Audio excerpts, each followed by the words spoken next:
How you doing? We're going to be calling the meeting to order. We're at 6:30. Hopefully you're ready, Katie. Are we online? Perfect. All right, call the meeting to order. We're going to go ahead and get started with our pledge.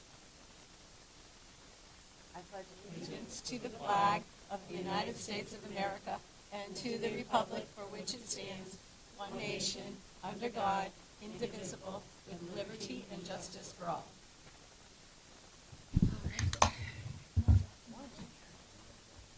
Almost too. Almost too hot, right?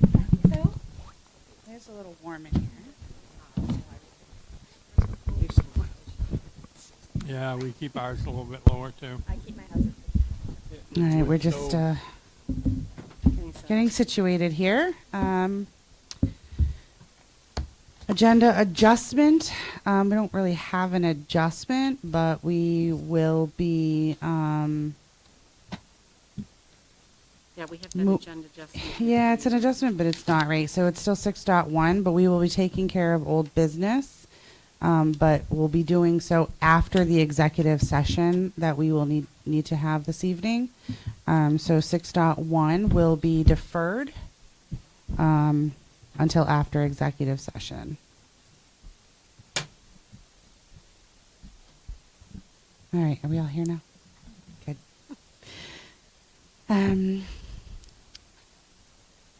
Agenda 2.1 to approve the minutes of January 8th, 2025 school board meeting. So moved. Second. Okay, any discussion? All right, all those in favor? Are you good, Sam? Everybody? We're all good here.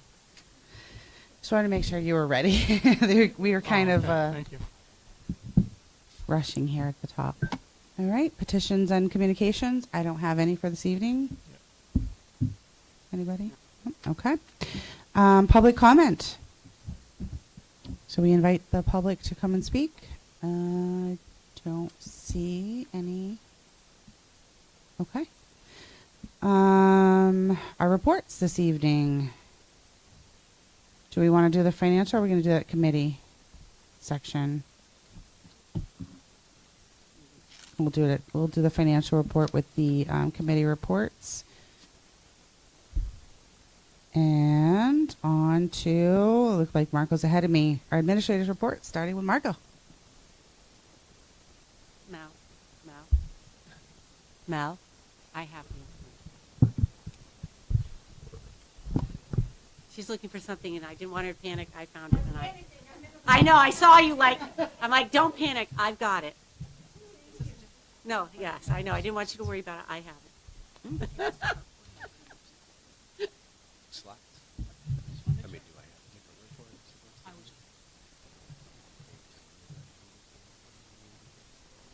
it?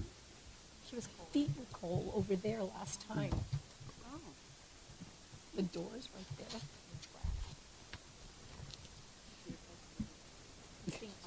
I'll take the mic.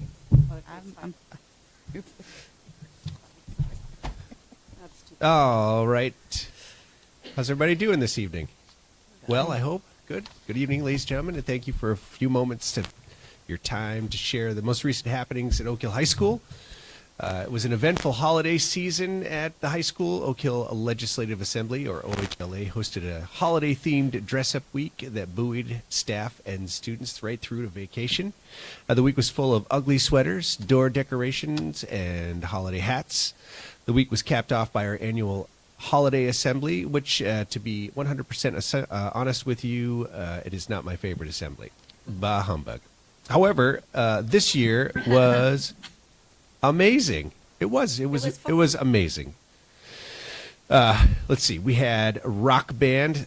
We had a staff band. We had a drama presentation, and various clubs and organizations perform. And maybe my heart is getting bigger as I progress in life.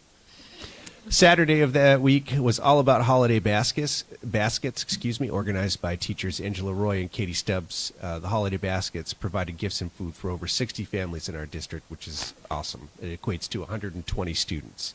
And I had the honor of helping pick up food at Gowell's in Litchfield and lugging boxes to appreciative families. It was a wonderful way to support our community and start our holiday vacation. Other updates.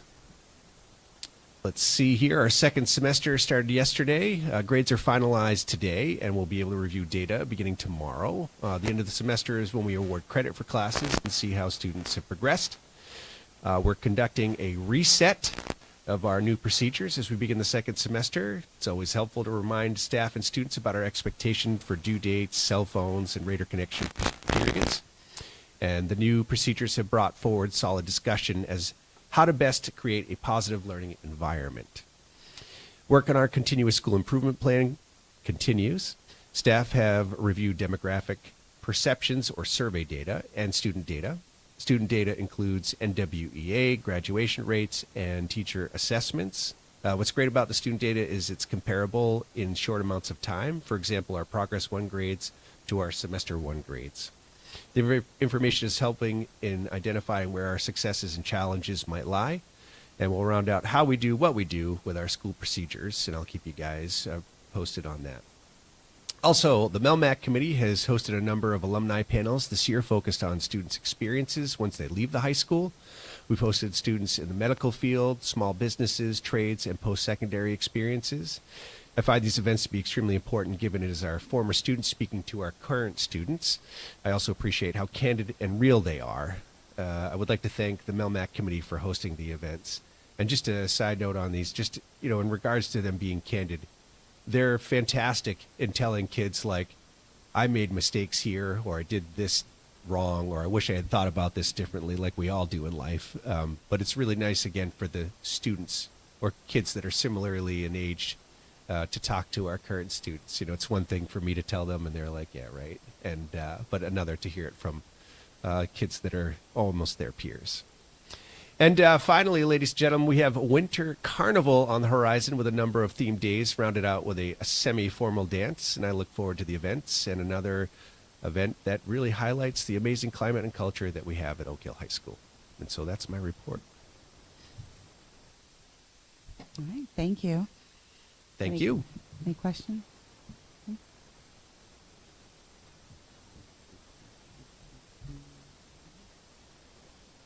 We have Michaela for Oak Hill Middle coming up. I just wanted you to get preferential seating. So this is not Brian. This is Miss Waterman, our school counselor, joining me today to talk about our bar committee. So she's going to be passing out a few things, but I'm going to start and end, and she's going to go right in the middle. Thank you, Marco. Thank you. Okay, so some Oak Hill Middle School updates. A lot happening here at Oak Hill Middle School. Right now we're in the midst of our winter NOEA testing, and we're participating in a 2-part session of NOEA professional development with our curriculum director, Shelley Mogul. And we're accessing student reports, pulling data to impact decisions. We also have welcome semester 2. Student schedules now reflect their new unified arts specials. Committees have been working hard towards meeting our school-wide goals. We have our PBIS committee, attendance, bar, and MTSS. So our PBIS committee has been reviewing major and minor behaviors in our Swiss data. We're looking at how to reward students. We just had a few team members go to the PBIS conference, and they said it was super beneficial.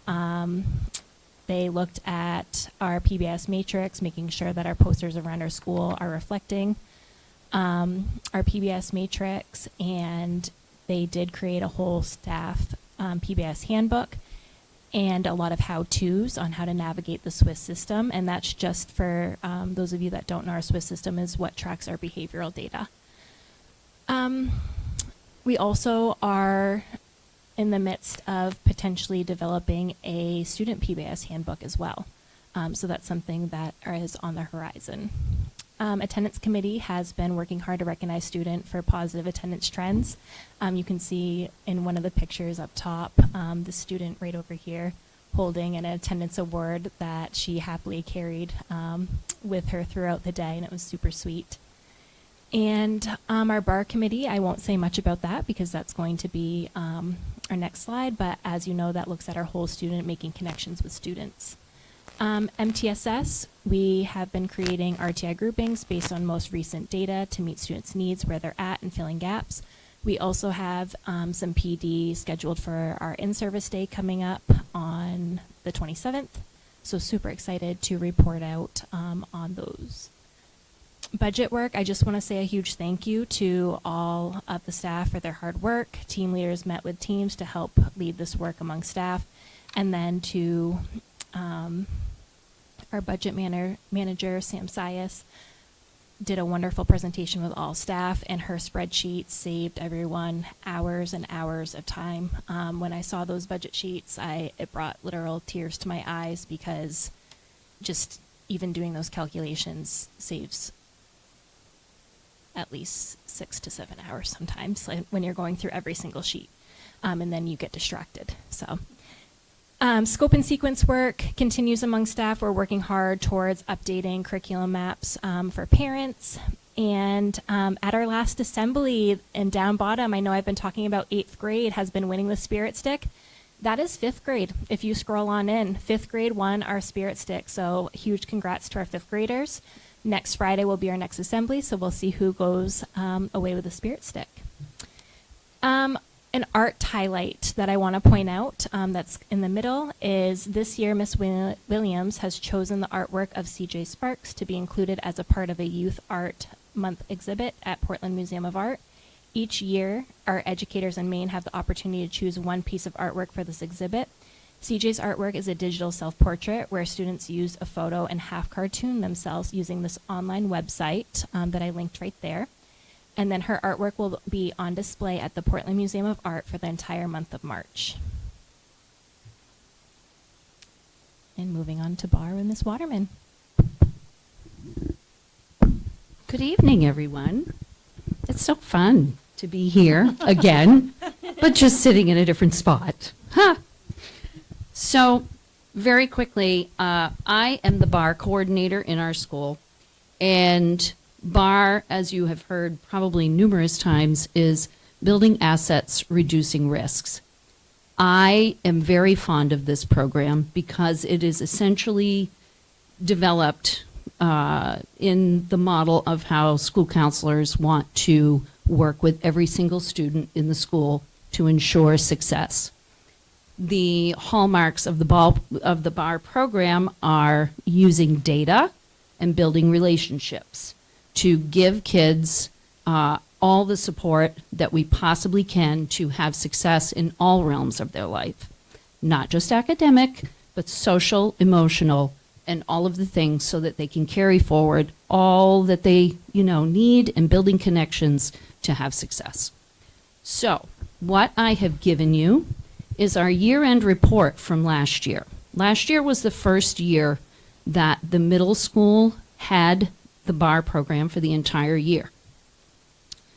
When we are part of the program, especially in the first year, we have a coach that works hand in hand with us through weekly reports with me and meetings, but they do come and visit our program 4 times during the year.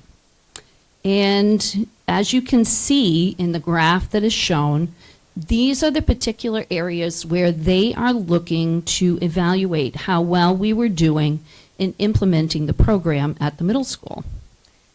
Starting in October, their first visit was, I believe, October 12th of 2023. They came in, and whenever they schedule a visit, it's my responsibility to make sure that they can see as much of the implementation of the program as possible. So we are showing them our iTime lessons with students. They are coming to what we call small block meetings, where it's, in our school, it's grade team meetings. They come and observe a big block meeting, which includes the grade team and also counselors and administration and problem solving for students. And then they also come and observe the Community Connect, which is the highest level intervention that we have within our school, which includes the social workers, administration, and any other stakeholders that we feel are necessary to be there to best support our Tier 3 interventions for students.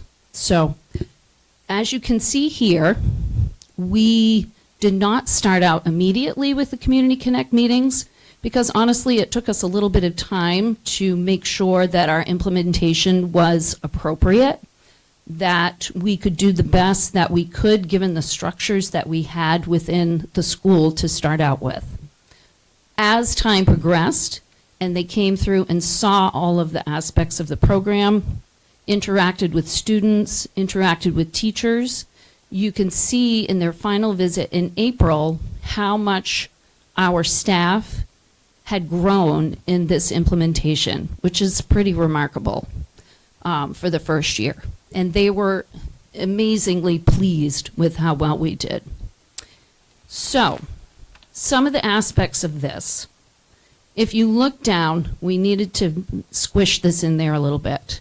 One of the pieces of data that we utilize is attendance, right? And we all know that this is an ongoing situation, not just in our district and in our state, but across the country to try to get students to attend school more ever since the pandemic occurred. So if you look on your sheet, it's very hard to see on this because it's very small. Our overall attendance from when we started tracking it in December actually increased a couple of percentage points. But the one that was most noticeable was the 6th grade group. When we started tracking in December of 2023, we only had 84% of kids attending regularly. By the end of the year, that increased to 95%. That's huge because this is not just a program about students, it's also supporting their families. There's a lot of outreach, there's a lot of conversation, there's a lot of completing the circle of communication and support to ensure that students have the support that they need to get to school. So that's amazing, not just with the kids, but the families too. And we're pretty proud of that. Now we're going to move on to the academic aspect. As you know, the middle school actually does quote-unquote grading with standards, okay? That's a whole other conversation for another night. However, the way that we try to best utilize the systems that we had in place to have appropriate data to track our academic success for students is looking at their habits of work. And habits of work usually are rather indicative of how a student is doing in their classes and in their grades, because the habits of work measure whether the student comes prepared to class, whether they are behaving and, interacting respectfully with teachers and peers, whether they're engaged with what's going on, okay? If you look at these numbers, when we first started tracking this data as well, at the end of the first semester, the numbers were sort of low, right? Looking at 5th, 6th, 7th, 8th grade, we didn't have too many ones. But as time went on, and as we know, look at it outside. It's cold. There's not a lot of inspiration to want to go to school. There's not oftentimes a lot of inspiration to want to be engaged in things as time goes on. And this is highly reflective in these numbers as they continue to increase, okay? If you look at the charting that the BAR organization did for us, you can see how many students actually accumulated all of the ones. So we tracked the number of ones, and we also tracked the number of students in each grade and how that went incrementally through the end of the year. This again, is our baseline data for this. Recognizing that grades are going to continue to shift up through, but this is really important information for all of us. Because again, this is a support circle of all of us. All of us in the school, all of us outside of the school, to get kids to come to school and to be engaged, right?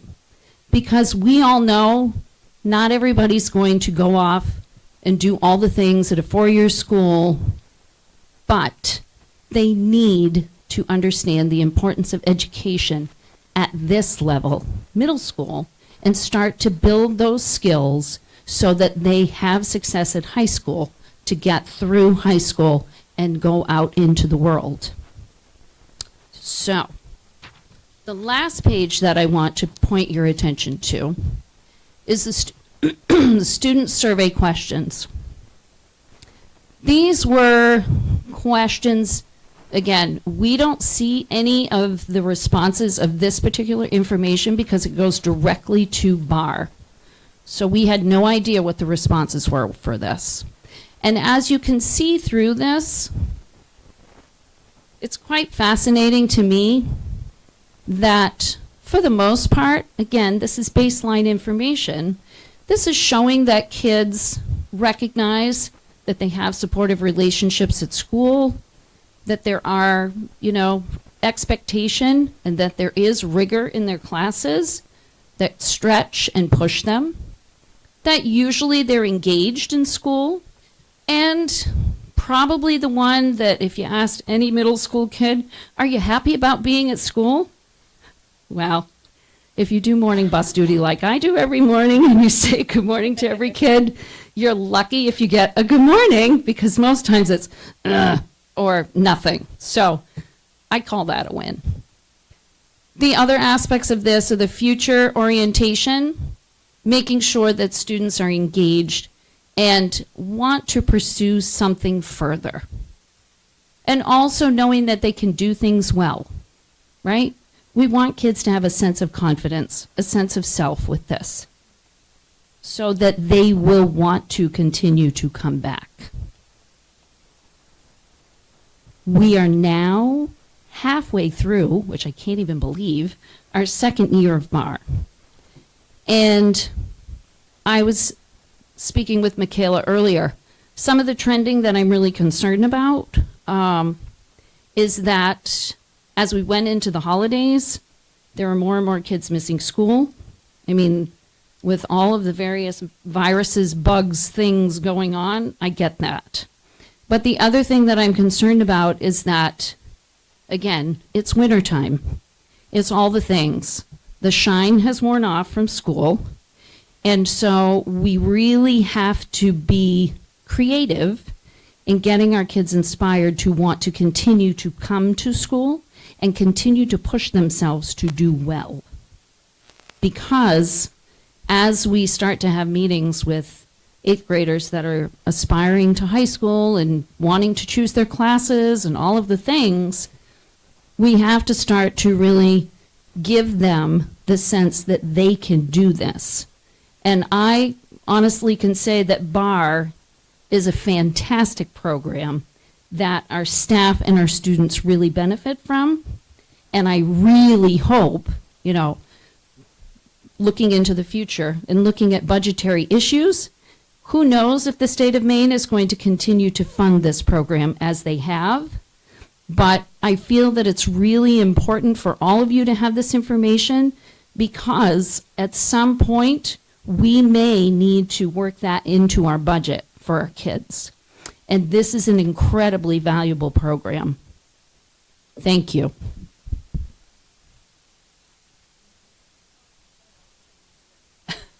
Here. Oh, no, I think it's good now. No. Hello. Okay. Sorry about that. I just didn't want it to have, when you have two laptops close together, that noise it makes. But we're going to end the presentation with athletics. And I'm Girls and boys basketball had a great regular season. The boys finished just outside of playoffs, while the girls team had an impressive record of 10 wins and 2 losses, which allowed them to finish third in the Capital League area. They hosted Dierigo in the first round of playoff games today, and they won. So go Lady Raiders. Very proud of them in their season, and what a force to be reckoned with. You know, they're a wonderful team, and they show up hungry, and they're very impressive. It's some of the best middle school basketball I've ever seen, so very impressive. And I wish I had the scores, but I didn't get the scores just yet, so we'll have those at a later time. But that's it for tonight. Thank you so much. No problem. Go ahead, Robbie. I think Yeah, Robbie has a Jen. question. Jen? Yep. Can you attribute some of the stuff about kids not, well, I know the numbers because it's wintertime, but do we still have, like the robotics program and things like that, or is that's all gone away now? We have various clubs that meet after school. Right. What I am recalling is that there may be robotics infused into a couple of different classes, Right. GT wise. You know, the other thing that I want you all to think about is last year, for lack of better words and lack of better description, was a hell of a year. You need to recall that right after we had this first visit, we had the shooting. Yeah. Okay? We had that, and then we had the massive storms in December and in January. Okay? For anybody who pays attention to trauma, whether it's direct or vicarious, that's a lot. It's a lot for kids. It's a lot for families. Okay? And so part of what my thought is in looking at these numbers in particular, oftentimes when a trauma occurs, we have the immediateness of the response and everybody, you know, pulling in. But what I was seeing with a lot of students is that the 6 months out from that, okay, that's when the true effects start to show up. And that's a lot of what, in my mind, I attribute to a lot of these numbers that are here. And it continues, right? It continues. This past October was the first, the first year marking. And there are other stressors that go on. And it's a ripple effect. So it's really, I can't stress how important BAR is, because it gives an opportunity every week to have a platform that is very intentional about discussing every single kid in our school and being able to really rely upon the continued building of the relationships and what this information gives us to be able to best support every single kid. Yeah. I guess my question would be is the STEM programs that we don't offer anymore Right. brings kids into school because that's what they like. Right. You know what I mean? So if you're just sitting down in a classroom and you're getting the curriculum day in and day out Right. for 6 hours a day, Mm-hmm. that's tedious for anybody. Correct. Anybody that sat through when you're older and you're used to being out and about. So I guess my question would be, I would like to see us somehow maybe have like a mini STEM program, maybe, industrial arts thing, and Yes. then have the high school come down and show our kids in 6th, 7th, and 8th grade what's expected of them. Because we've had that discussion in the past that there was always that Yes. break Yep. between what's expected of you in high school and what's expected of you in middle school. Yep. So I think we have to somehow get back to that, because I know we have the sports that helps bring the kids in, but for the kids that don't play sports, Right. You know, STEM programs are important, and you can carry STEM programs from math and science Yeah. into physics, into, art and, Yeah. and all that stuff. And I think that's, We No, were, yeah, we we were need to just having a conversation about this today in all of our small block meetings. Yeah. Because there is a growing population of kids who need to have kinesthetic experiences. Right. They need to be able to do things with their hands. Right. And we all know how valuable that is. But the problem is, at this point, we don't have space. right. And, I have no idea in the future if we could somehow orchestrate schedules so that we could have a group of kids be able to go to the high school, once a week or however that might work. One of the opportunities that we got to have last year with girls in particular in 8th grade is they got to go to LRTC for a Women's Day in the trades. And we had 19 girls from 8th grade go, and it was a fantastic day. They loved it. They got to do hands-on things. But I agree entirely with you, Robbie. I think all kids need to have that opportunity because it makes things relatable. Right. Yeah. And I know I've talked to Katie about growing Yeah. our, like a mini LRTC program in-house for the kids that, Yeah. need that hands-on experience and Yeah. just to give them a little bit of what it takes to survive in the real world. Yeah. And knowing that, and Marco put it great, it's nice to have those people come in and talk to high schoolers that, hey, I didn't do what I could have done in high school, Right. and I would have made it a lot easier for myself if I had. Right. But, those people are reflecting back 5, 6, 7, 10 years, Yeah. and letting our students know. But if we Yep. could let our middle school students know, Yeah. we'd be that much farther ahead so they could, Right. move on and know what expectations that they need to get when they get to high school. Yeah. And they'd be excited about coming to school. They would be. Yeah. Laura. I was just kind of curious on the attendance too, how much of that was related to the buses, with Yeah. the gap of not having drivers and runs going. Right. And I know Sheena reported last meeting how many hundreds of runs are now going, and Right. how much of that might be impacted by that. And then my second question was just if we've had any discussion, because I know middle school sports has all of their rules, but not all of the kids in middle school are in middle school sports and Right. activities. And so has there been any other discussions with the other groups like the rec clubs and things to foster some of that back to that program, that if kids don't go to school, they don't participate in that game or things like that? I would love that. Only because we've had that conversation a few times about different situations that we have, kids who are involved in rec programs that when we think about involvement and you're representing your community, whether it's through school functions and sports teams or town, how important it is that you are a student athlete and you behave as such. Because, there are times when kids kind of just say, that's just rec. It doesn't matter. But it does. It does. Your point of the attendance aspect with the bus runs, I would have to go back and look because we did start tracking this in December, and I feel like there were more issues in the fall than there were from that point on, but I do know that there was some of that. What I can tell you is when I track that information, I am taking both excused and unexcused absences.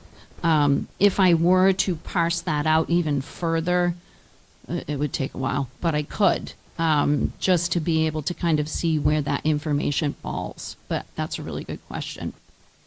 And then I've kind of been a proponent of just kind of mental health days. And so if my kiddos are out, I'm like, if they're sick or whatever, but I'm like, they're taking mental health day today. Right. So I don't know that a lot of people, I'm sure people kind of give it reasons why they're out and things, but that just might be something helpful Right. for the public, leaving kind of a detailed message or more Right. like that. Right.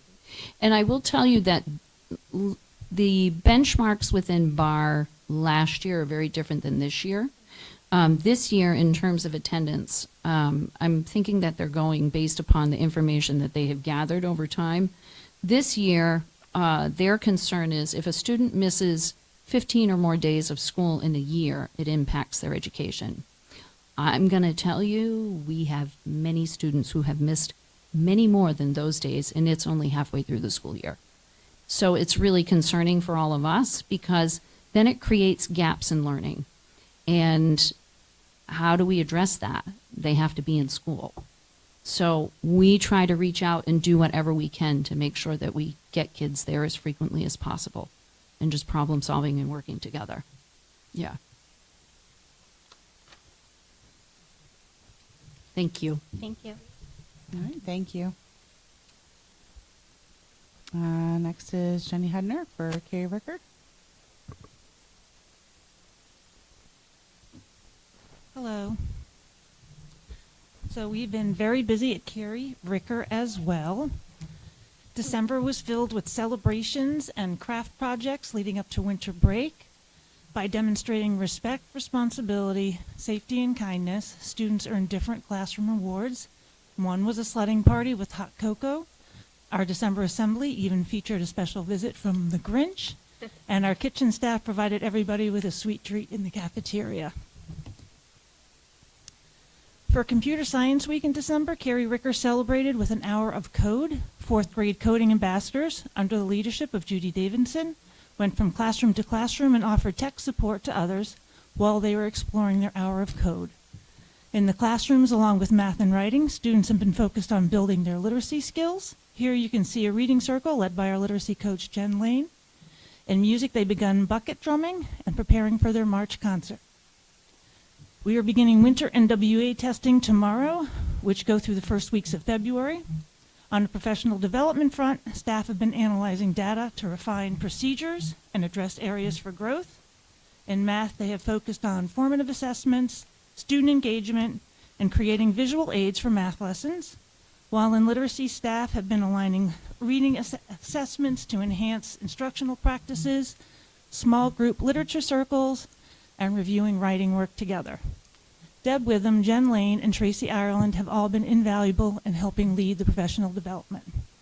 I wanted to say a special thank you to the Order of the Eastern Star for thoughtful holiday donations to families, as well as the Garden Elks Lodge, which you can see here, presented the school with contributions of many snacks and gift cards to go to our school community. Our gifted and talented art students had a memorable field trip to Bates College. Curator Anthony Shostak and his assistant introduced a selection of scrolls and ceremonial objects from 5 ethnic minorities dwelling in the mountains of northern Vietnam. They discussed the functions of art and community celebrations, traditions, and the rites of passage. Students created a mini book where they made sketches of some of the artifacts displayed and celebrated some traditions of their own by illustrating them in the booklet. After lunch at the Bates cafeteria, which was very exciting for them, they had ice cream. I've been there. It's soft ice cream and unlimited. It's very nice. Faculty from the Department of Physics and Astronomy gave a private showing in the Ladd Planetarium before heading back to the Museum of Art to view astrophotography. Any questions? All right, thank you. Cherie Poole, Sabatis Primary.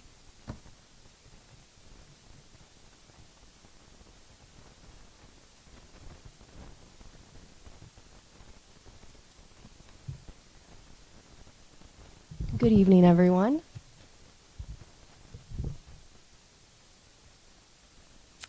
So this first slide showcases a variety of student-centered activities and accomplishments. Some things that you're looking at are SAMI Superstar Awards. Students are recognized at our community meetings for being PBIS role models, for being safe, respectful, responsible, and caring. Teachers reach out to parents and invite them to see their child receive this prestigious Sabatis Primary Award. And then they get to have lunch at a decorated table with myself and Sammy Raccoon. We have raccoon tickets that we give to students as incentives. They're school-wide incentives. And students earning raccoon tickets for positive behavior contribute to RESA school-wide incentives. Their collective efforts are celebrated this time round with a showing of Frosty the Snowman during lunchtime on a big screen TV, which was a really big deal to them. I believe they're earning a glow stick party next, so that's what they're working up towards. We have Math for Me going on in our school, or rather Math for Maine, and that's an initiative designed to enhance math instruction and support students in mastering foundational math skills. And that's Brandy that you see teaching math in the right-hand corner down bottom. We've had Healthy Androscoggin partner with our school, and recently they came in and let students sample a variety of fruits and vegetables and showed them healthier snack options. We're very thankful for them. And we have multiple activities coming up very soon, including a field trip to Mr. Drew and his animals too in Lewiston at the end of this month.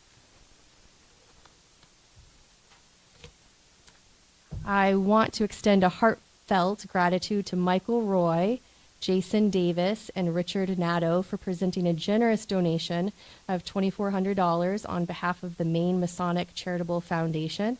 And this donation will support our efforts to provide winter clothing for students in need at Sabattis Primary School. So thank you very much to them. And that's a thank you card that the students put together on the right-hand side.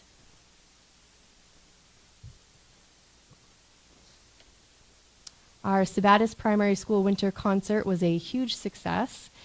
People were parked all the way down to Libby Tozier, and it was a very icy evening, so we didn't know if people would come out, but they did in droves.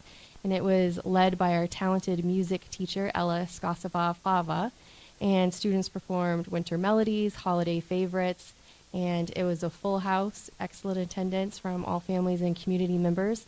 So it was a really joyous evening filled with music and celebration. And if you could see behind these kids, the whole bleachers were full. People were standing. It was standing room at the end. We also recently just had our winter literacy and craft night on January 9th. And that was led by our literacy coach, Rebecca D'Alessandro, and supported by the staff of Sabattis Primary School. And families learned about the stages of reading and writing development and participated in a variety of crafts and activities.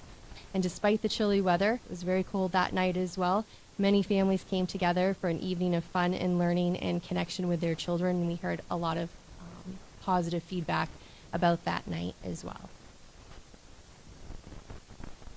Thank you for supporting Sabattis Primary. Thank you. And Jan Valley?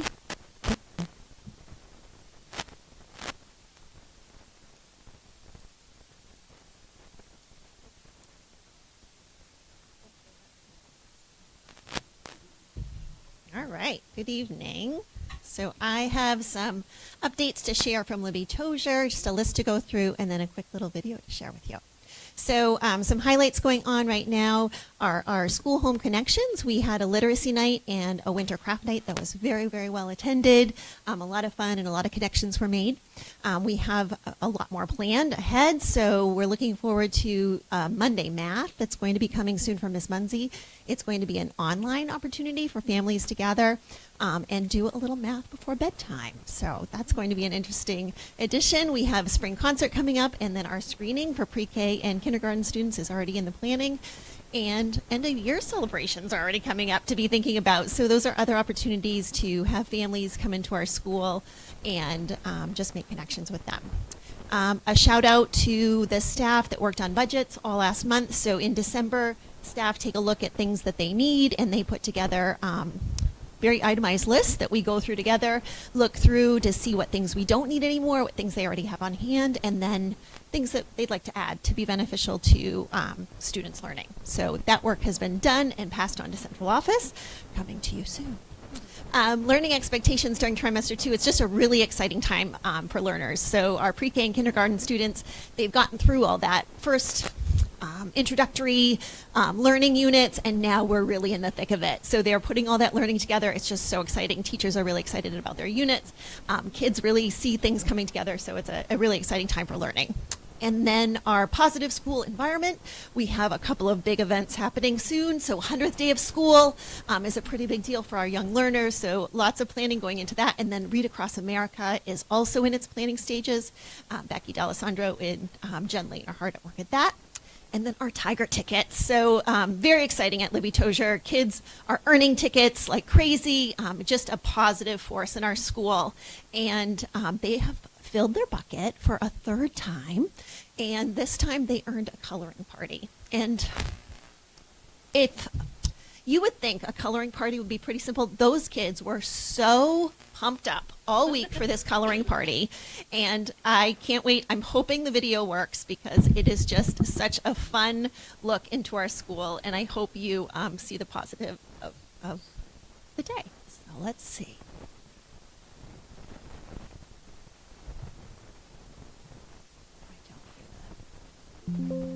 I don't think you're going to get the audio, but it's just a little music. So. This was morning pre-K, so they had their own little coloring party.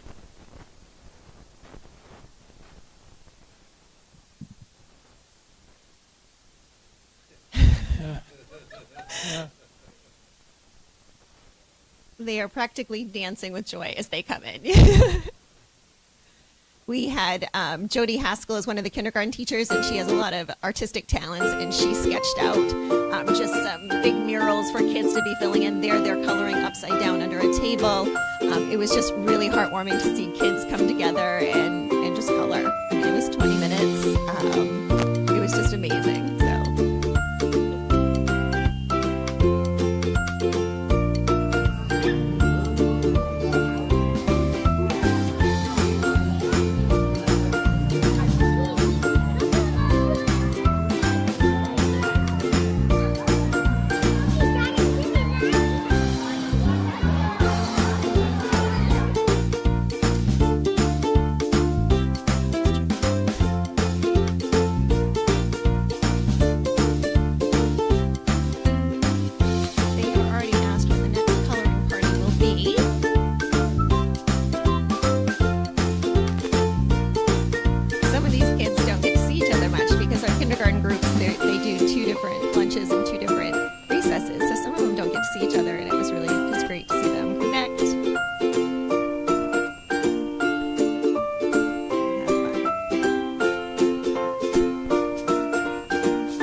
Well, there you go, Jen. You want to change the climate of middle school color?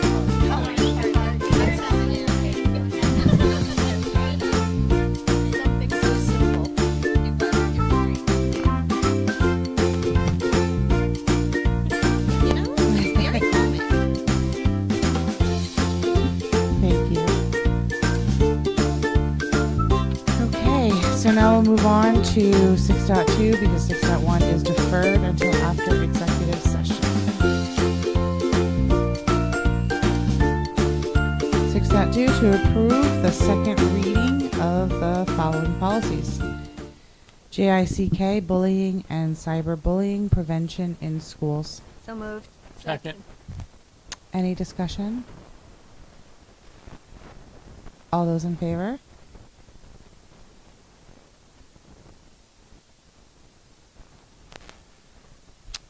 Approve the second reading of GBJ, personnel records and files. So moved. Second. Any discussion? All those in favor?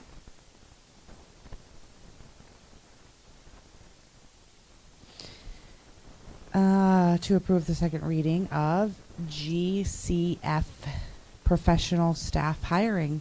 So moved. Second. Choose one. Any discussion? All those in favor?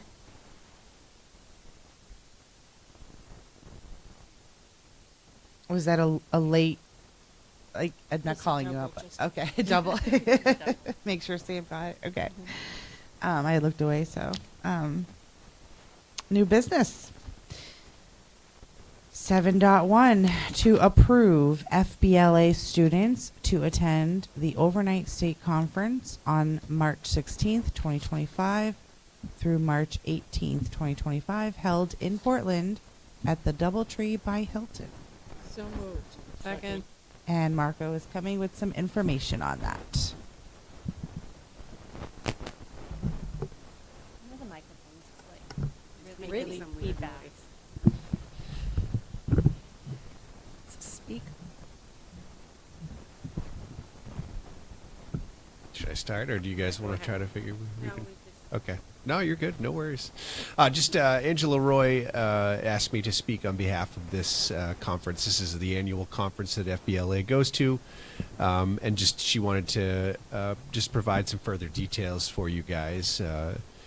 Let's see. She has 58 students that are planning on attending the conference, which is fantastic. And as you guys know, the date of that is the 16th through the 18th, and it's being held at the Doubletree by Hilton in South Portland. The cost to attend is $210. This covers meals, conference registration, hotel room for 2 nights, and a conference T-shirt. And the conference theme this year is Dare to Dream, Dare to Lead. Most students have fundraised part or all of the amount with our calendar raffle that they've done. And they raised just shy of $5,000 to make that happen, which is fantastic. And some have been doing a payment plan since October, and as always, we have funds available to help students who need financial assistance. And then she says, I appreciate you covering for me. Thanks. So that's the information I have to share with you guys. Any questions for Marco? Or Angela through Marco? Yeah, right. Any discussion? All those in favor?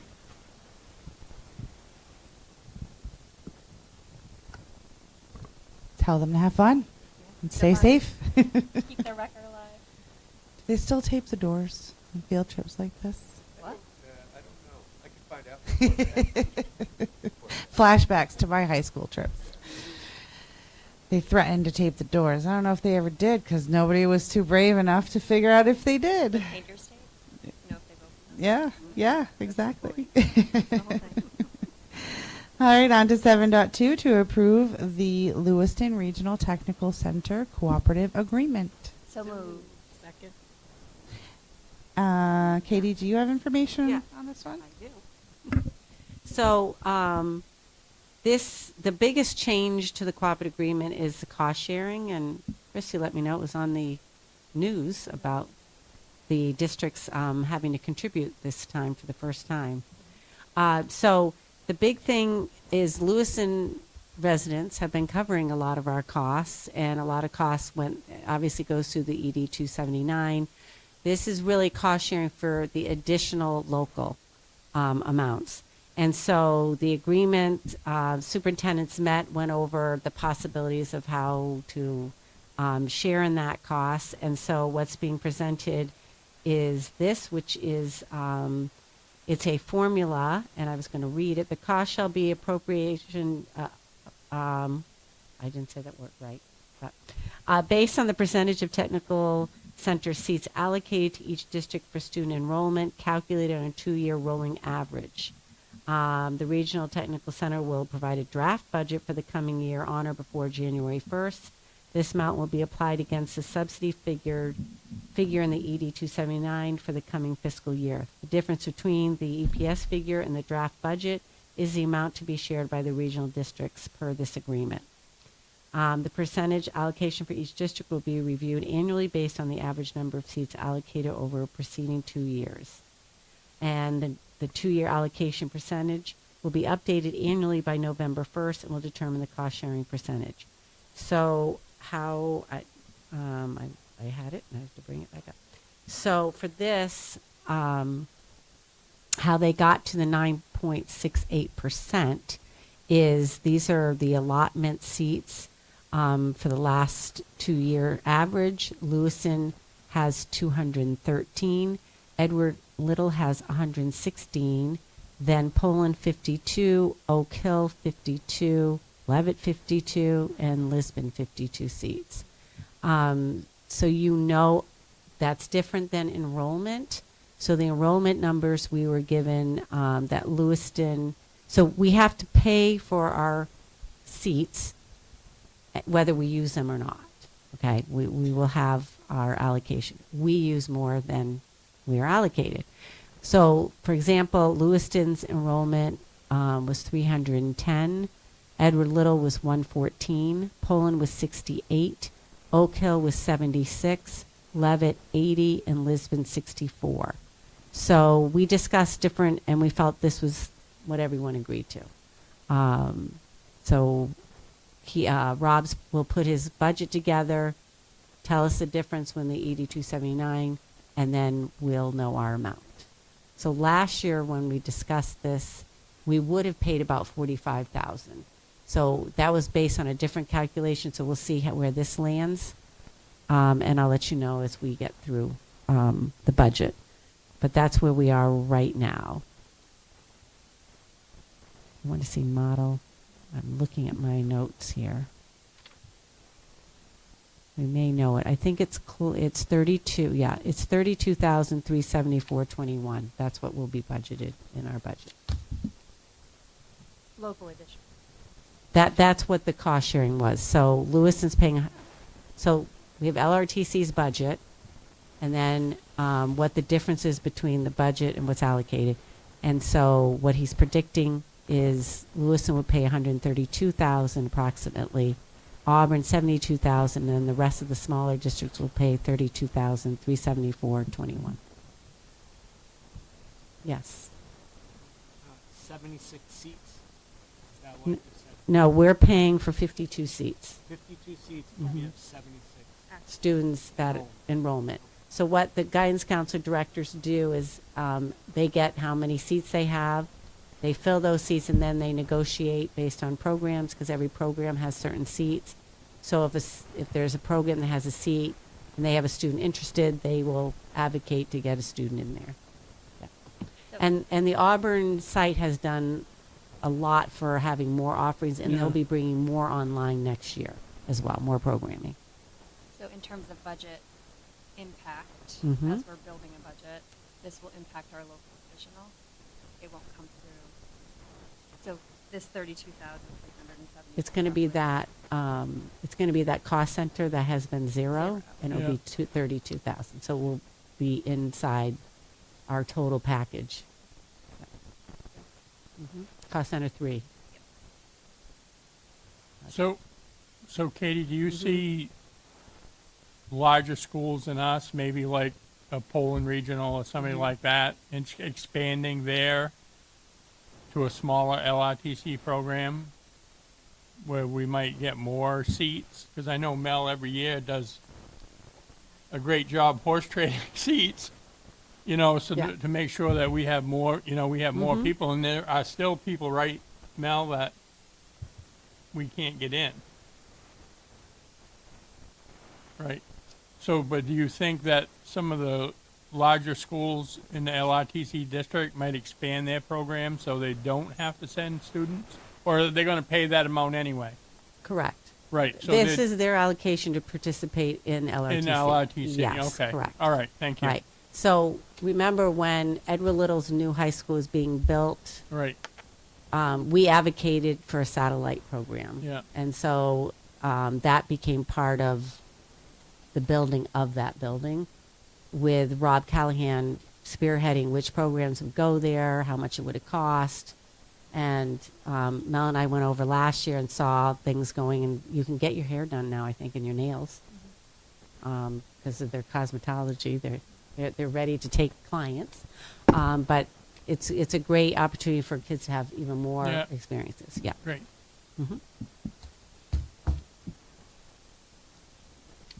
Well, every district is approving the cooperative agreement. Yeah, I think we're the last ones, right? I think we're the last one, yes. We were very busy early on. They knew that, so it's fine. Any other discussion or questions? All right, all those in favor?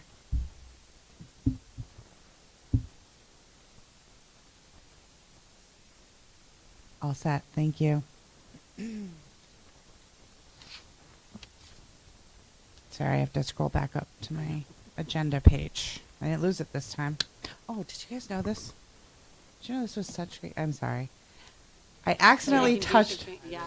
I know accidentally either. touched my screen last Yeah. night, I didn't know. and I struggle with the scrolly thing. I know this is like TMI. It's a screen. I didn't know that. It's the little Yeah. things, guys. The little things. Okay. Other business. We have none for agenda night number 8. Committee reports. Personnel policy and superintendent search. Chrissy, you're doing both, right? Sure. Perfect. Thank you. We'll start with policy first. We reviewed not quite a few, but a handful of policies. We were very efficient. So they will be coming to you all in your next packet for first reading. The major changes on these were really just kind of semantics of changing it from like Oak Hill High School School Board to RSU 4. So these are some policies that are a little outdated, and changing some wording around instructional materials using film, and changing that to video because nobody's really using film anymore. So those policies are going to be JLF-R, which is reporting child abuse and neglect administrative procedure. You're going to see policy IHBA, and actually on that JLF-R, we talked about it last year, and I think it got tabled in between like the budget season, and we never voted to adopt it. So you've seen this many times. It's coming back to you. IHBA, which is individualized education programs, IEPs. And then we have ILD, which is educational research, student submissions to surveys, analysis, and evaluation. So those, and one more, which is policy DN, which is school property disposition. The big change in this is that it adds the finance and facilities subcommittee in terms of the procedure and policy, whereas it was just saying the school board before. So to be more apt to how we actually proceed in this district. So those are coming your way. Any questions about policies? Okay. Superintendent search. Christy, you want to mention the job description? Oh, yes. And we approved a job description for the Title IX Affirmative Action Officer. And that just lies at committee, so that doesn't have to come to the full board for approval. So we did approve that as well. Some questions about those? Okay. Superintendent search. We are currently accepting applications. We're reviewing those applications officially starting Monday. We held our first of 2 listening sessions. We did our listening session with staff yesterday at Carrie Ricker, and we were able to get some really good feedback to help us inform our interview questions. And then we have another one coming up on Wednesday, a week from today, at 6:30 at the high school in the auditorium for families and community members. So please spread the word. It will take about an hour of your time, but it's your opportunity to be able to help give us some guidance around characteristics, qualities, and what you believe as a community member or parent our superintendent should be tackling their first year. So we welcome you to that. And also we'll be seeking out interview committee members here shortly from different buildings, different collective bargaining, and that information will be coming soon. So that's it. And a special thank you to Shelley. She's been really holding down the fort, keeping us in line, and keeping us moving forward. So thank you, on top of everything else she's doing. Any other comments, questions about that? Okay, so then we can do finance and facilities. Doug? We met today. We went over, approved the minutes, went over old business of reporting out on the age of the equipment for the school nutrition in the food service areas, the lunchrooms of each of the schools. A lot of the stuff, there's quite a bit of stuff that's starting to get towards the tail end of its usable life cycle. So it's getting into that area where the potential breakdowns could be happening sooner than later. It was discussed costs for replacements to prepare for that. It was also discussed about trying to preemptively incorporate funds in the budget coming up to start saving for these for when and if they start to occur, when we expect them to occur. It seems like the average life, as was kind of reported out, was like 10 to 15 years. We get a lot of stuff that's like 8, 9, 12 years. Some of the schools have some stuff that's like 5 years. So if we start saving now, I think we could be ahead of the curve with that, just to prepare for the future budget stuff. That took up a lot of time talking about that. We at the beginning of the meeting, we did go over the audit report by RKO, the firm. I think they're a firm, right? And they do our audit every year for our financials and all that stuff to make sure that we're following safety protocol financially, that kind of stuff. I didn't get the handout. From what I remember, their findings were pretty good. We had a couple of things that they just kind of, I guess I forget what they call them, warnings or recommendations. It was one was I should have written it all down, but The activity funds. yeah, the activity funds. That's what it was. Using gift cards. We need to keep better receipts with using gift cards, which has already been addressed, and all that stuff. All of their recommendations, the schools have already addressed. The finances have already addressed them. But it was just being better about gift cards, activity funds, just documenting the kind of the money coming in and the money going out. One was making sure that we are, if we have facilities vendors, I think that's what the term would be. Vendors. Yeah, making sure that if we're using federal funds to pay for them, that they are not barred from using federal funds, and which we have been doing, because if we go through that vetting process anyway, if they don't go through it, we don't use them, but they wanted documentation of that to make sure. So all that stuff. The recommendations in general were pretty good, I guess, as far as all that. It seems like we're doing everything we should be doing financially according to the third-party audit report. And then we went over a December financial report for the schools. In general, our revenue is about 50%, which we're about halfway through the school year, so that's good. Our expenses were about 47%, rounding up, which for halfway through the school year is pretty good. So we're right kind of on par between money in, money out. I think the big one that kind of stood out for me personally was that the food supply line, we only have 44% left out of halfway through the year. So if you do the math, we kind of went over 56% through the year. And what was mentioned is just food costs and that kind of stuff is, I guess, the most. Everything else was pretty much on the 50-50, kind of where it should be. But that one was a little bit higher for cost out. I think I covered. Did I miss anything? It's a lot to squeeze into an hour, as all of the committees seem to kind of know. But that was what we got.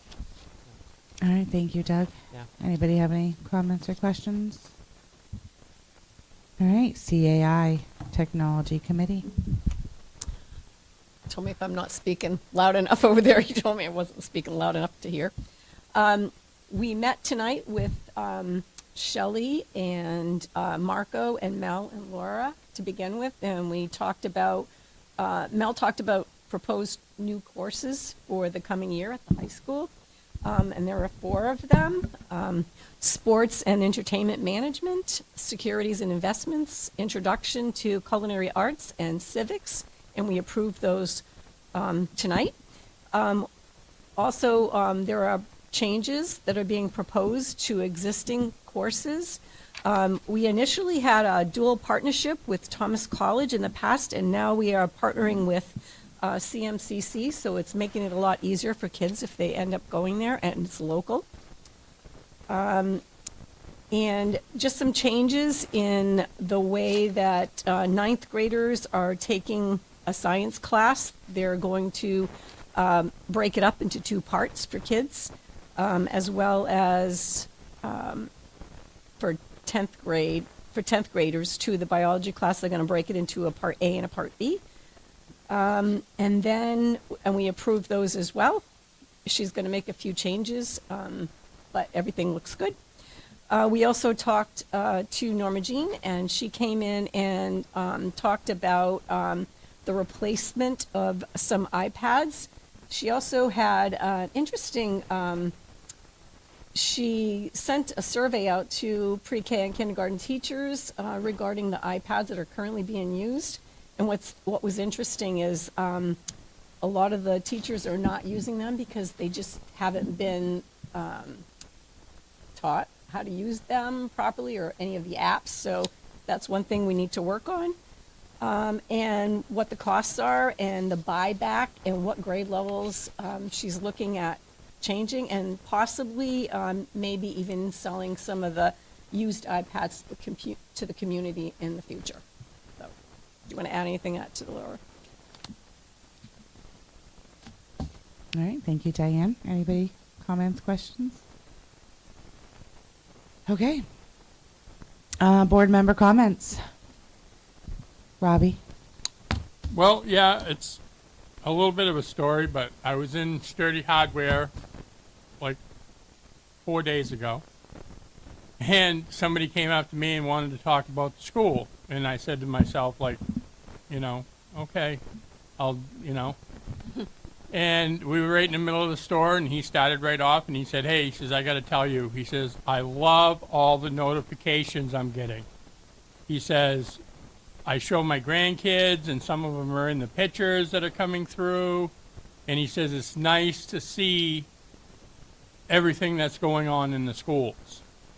So I just wanted to relay that message back to the staff and, the people putting that together, that it is being seen.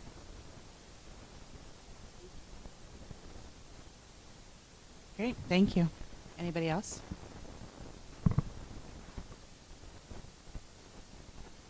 Okay. Before we move on, though, it's not really a board member comment. It's kind of a little unofficial, official business. I will be getting out the board evaluations to you this evening, right after the meeting. So what I did is because, see, this is all going to make sense now. So it's in Excel, because I'm a spreadsheet girl, and I can't do Google Chrome and Forms. And Katie offered to have somebody put it into a Forms for me, but so you're gonna get an Excel, and it's all just questions 1 through 70 something, and you put the number in, and you are free to put a comment in and send it on back. So I'll get them out to you tonight, and I'll also give my husband a little credit here. He helped me type it because I ran out of time. And return it to me before or by February 12th. So February 12th is when I want them back, and then I'll summarize them. I'm not going to provide, Laura said we're poor. We work horribly. I'm not going to do that, right? I'm just going to pick on her. She's looking at me like to hurry this up, right? I could read her mind. So I'm not going to do that. What I'm going to do is I'm going to pivot it. I'm going to try to get some analysis on it, pick the, top 5, things like that, what we do well, what we don't do well. And then we'll come to that because we can't, boil the ocean either. So if you get that to me by February 12th, then we will have all of that put together for March 26th, I think, or March 9th. What's after? The policy, and you have to have a board meeting when that's the only subject. Only subject, so we'll have to have a special meeting for that? We're going to have to. You and I'll have to talk about when we can squeeze that in. Yeah, that's going to be lovely, isn't it, Christy? With what we're trying to do with superintendent search and all the budget meetings. Yeah. We'll figure it out. I'll talk. We'll figure it out. Get it to me by February 12th. Earlier better. Thank you. Okay, now on to executive session, which we need to enter into if we're going to get to 6.1. So to enter into executive session for the purpose of 1 MRSA Section 405 6D labor negotiations. So moved. Second.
like in June sometime, and I have to scroll down, scroll down, yeah, I scroll know. down.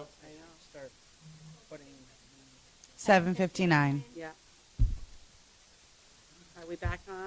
All right, we're back online. Okay, so we have exited executive session, and we are now moving on to 6.1 to approve the collective bargaining agreement between Regional School Unit Number 4 Board of Directors and RSU Number 4 Administrators Association. So moved. Second. Any discussion? All those in favor?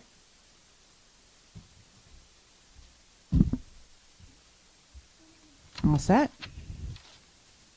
All right, thank you. And before everybody packs up and runs away, because I know you want to, future meetings, just pay attention to that. We have a bunch of workshops coming up, a lot of things going on. So February 12th, 26th, March 5th, March 12th, March 19th. That's just the beginning, so get ready for spring. And without objection, One other thing, the office in Sabatis, the town office, sent out a thing saying that we needed to turn in a form. I'm not sure if it's the same in Litchfield and Wales, but about you had to go on and do a FOIA review. request. Yeah. So They you have to want it sign done up. every year. What do they want done? The Hold FOIA on. request training, Yeah, but, yes. right, but that's FOAA. well, That's because you were reelected. right. Oh, okay. Just a reminder that Yeah. if you didn't do that, then you need to do that. I need to do it. Yes, I- and I Katie talked needs, to her today. Katie needs a Michelle would've copy sent as it well. to you if she needed it. I had to print it and I have to bring it to the office. Yeah. Okay. Katie needs a copy as well per our policy. Yeah, we need. Okay. Yeah, the town needs So one. And then- Wales, do you have that? I didn't think so. It's No, it's Michelle would have sent it to you when you got elected. Michelle got, when you got, would have You sent guys it can to go. you. It was a link. if you're You if do you're the thing, you print. okay with I'll leaving send it. before we adjourn. You're gonna go, oh, yes, I have done this. I might. Yes. It's Right. Yeah, yeah. Yeah, Yeah. go, Just so you yeah. know. Yeah. Yeah, could ask that. We have a policy on it, so we'll have to I recommend you Just- double check that. Just a reminder. It's our policy. All right. Without objection, I declare the meeting adjourned. 8:03 p.m. Thank you. Right. She could ask me. Yeah, but I was reelected. Yeah. But they didn't get it. Thank you. No worries.